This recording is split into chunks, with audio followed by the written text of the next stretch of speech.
ओम शांति। आज प्यारे बाबा के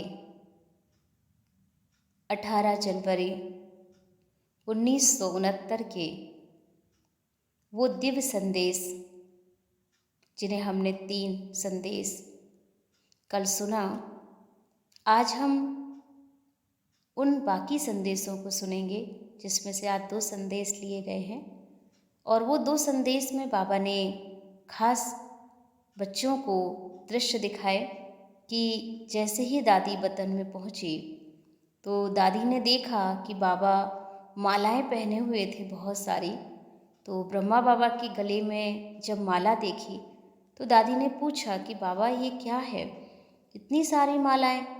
तो शिव बाबा ने कहा देखो बच्ची, देखो कितनी माला बाबा पहने हुए हैं। तो बच्चे से कहा उतार कर दिखाओ बच्ची को। तो अनेक प्रकार की मालाएं थी, कोई छोटी थी कोई बड़ी थी। और उन मालाओं को दिखाते हुए बाबा ने कहा देखो बच्ची, जितने भी मेरे बच्चे हैं वो जो उल्हाना करते हैं कि बाबा क्यों मुझे पहले छोड़ के चले गए, बाबा ने क्यों नहीं बताया, ऐसे अनेक प्रकार के बच्चों के उल्हाने होते हैं। तो उन सभी उल्हानों की मैं माला पहन लेता हूँ। तो दादी ने बाबा को जब ये जवाब दिया कि बाबा आप उल्हानों की माला पहन लेते हैं, बाबा आप उनको रिस्पॉन्ड नहीं करते कुछ। तो बाबा ने कहा कि जैसे मुझे बच्चे उल्हानों की माला देते हैं तो मैं भी वही माला बच्चों को रिटर्न करके उल्हाना देता हूँ कि बच्चे जैसा मैंने साकार में तुम्हारी पालना की थी, अब उस पालना का रिस्पॉन्ड मुझे चाहिए है कि अब वो स्वरूप बनाओ। तो ऐसे बाबा ने एक संदेश दिया। दूसरा बाबा ने ऐसे एक म्यूज़ियम क्रिएट किया और उस म्यूज़ियम में सभी बच्चों को देखा और उसमें भी बाबा ने उनको अनुभव कराया कि बच्चे ऐसे ही आपको भी जो है साक्षात्कार मूर्त बनना है। ऐसे ही दिव्य जो बाबा देखना चाहता है आपकी मूर्ति सजी हुई दिव्य गुणों से, और उन मूर्तियों को जो देखा वो आपको बनकर दिखाना है। तो प्यारे बाबा की ऐसी अनेक प्रकार की शिक्षाएं आज हमें मिलेंगी। तो बहुत ही ध्यान से हम सुनेंगे आज के महावाक्य को। तो आज का संदेश है, आज जब वतन में गई तो जैसे ही हम पहुंची तो बाप दादा सामने थे ही, लेकिन क्या देखा कि ब्रह्मा बाबा के गले में ढेर की ढेर मालाएं पड़ी हुई थी।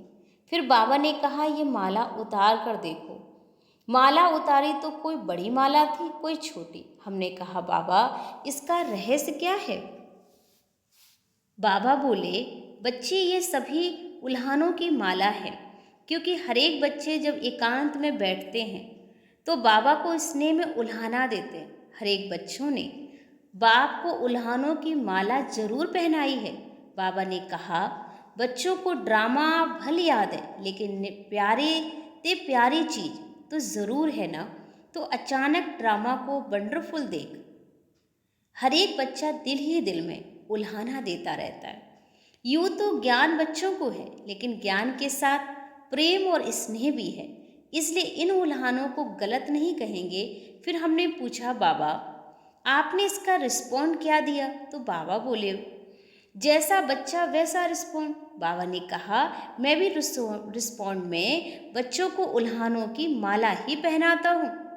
और वह कौन सी है। फिर बाबा ने सुनाया जो बाबा की आस बच्चों में थी वह साकार रूप में बाबा को नहीं दिखलाई, जो अब अव्यक्त रूप में दिखलानी है। तो ये थी बाबा के रिटर्न करने की बात। बाबा ने कहा ये उल्हाना भी मीठी रूरेहान है, यह भी एक खेल पाल बच्चों का है। साकार रूप में जो बाप दादा ने श्रृंगार कराया है वह अब अव्यक्त वतन में बाप दादा देखेंगे। ये सीन पूरी हो गई। फिर भोग स्वीकार कराया। फिर मैंने बाबा से पूछा बाबा आप सारा दिन वतन में क्या करते हो, क्वेश्चन मार्क है। बाबा ने कहा चलो मैं तुमको वतन का म्यूजियम दिखलाऊं। तो तुम तो म्यूजियम बनाने के लिए बहुत प्लान बनाते हो, पहले ही बना लेते हो। बाबा का ये म्यूजियम तो सेकंड में तैयार हो जाता है। फिर क्या देखा, एक बहुत बड़ा हॉल था और एक ही हॉल में हम बच्चे ढेरों के ढेर मॉडल के रूप में खड़े थे। हमने कहा बाबा ये तो हम ही म्यूजियम में खड़े हैं। बाबा ने कहा बच्ची बाबा का म्यूजियम यही है, अभी तुम जाओ जाकर एक मॉडल को देखो। फिर क्या हुआ, बाप दादा ने क्या क्या सजाया है।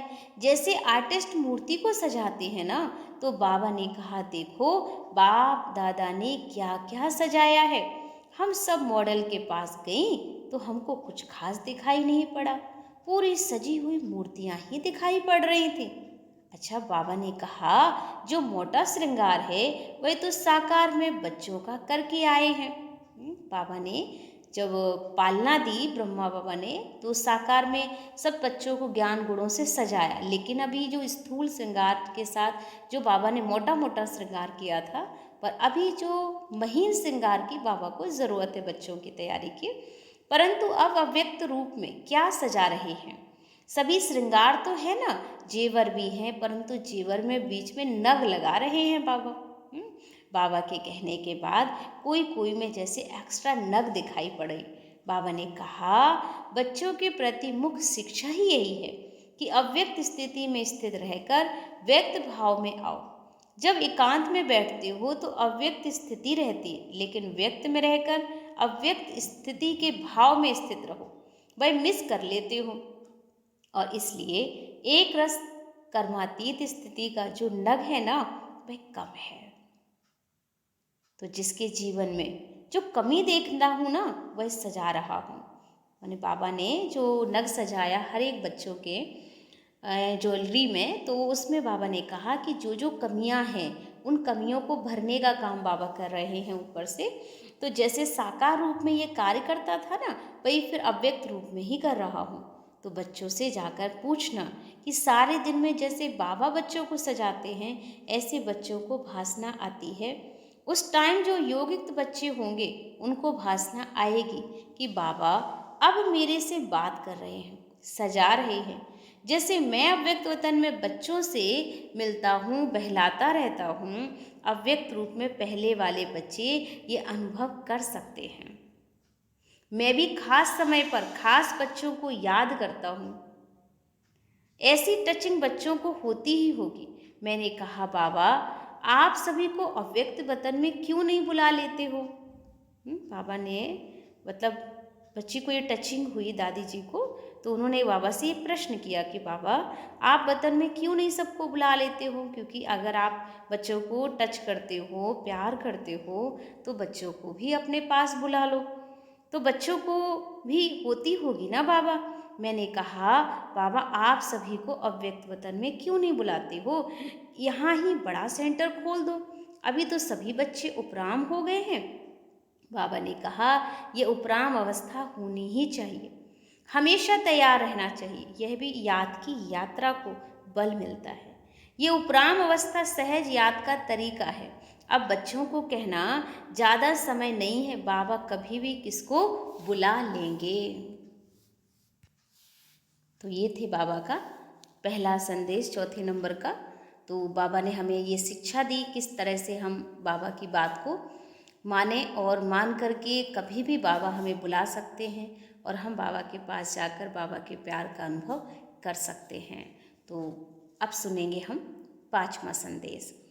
आज जब वतन में गई तो जाते ही अनुभव हो रहा था जैसे कि लाइट के बादलों से क्रॉस करके वतन में जा रहे हूँ। बादलों की लाइट ऐसे लग रही थी जैसे सूर्यास्त होते समय लाली देखने में आती है।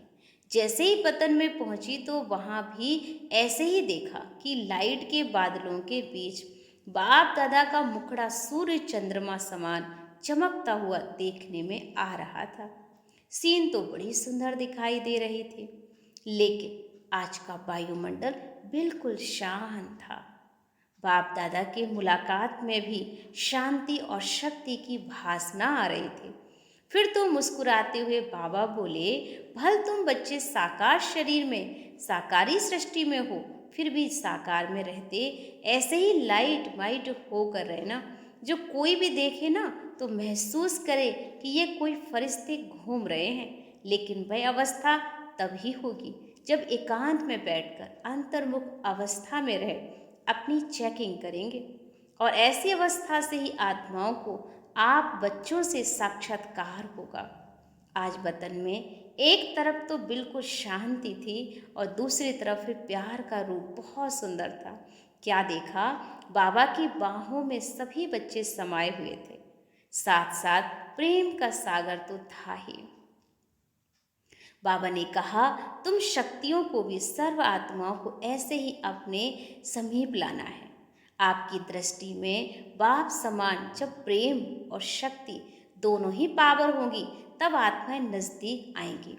इसके बाद बाबा ने तीसरा फिर दृश्य दिखाया। क्या देखा कि बाबा के सामने ढेर कार्ड्स पड़े थे।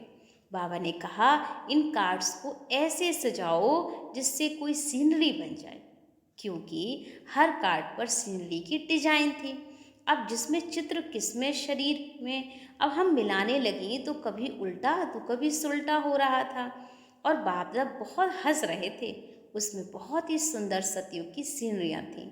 एक कृष्ण बाल रूप में झूले में तो झूल रहा है, साथ में कांता झूल रही थी। कांता एक दासी थी बाबा के पास, तो वो भी झूल रही थी।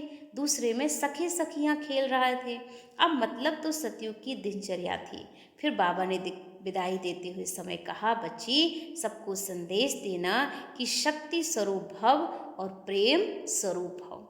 तो ये शक्ति रूप और प्रेम रूप बनने के लिए बाबा की हमें प्यार भरी शिक्षाएं प्राप्त हुई। तो ये 2 दिव्य संदेश जो हमने सुने हैं, जिनको सारा दिन हमें अटेंशन में रखना है और इस होमवर्क को अवश्य हम पूरा करेंगे। ओम शांति।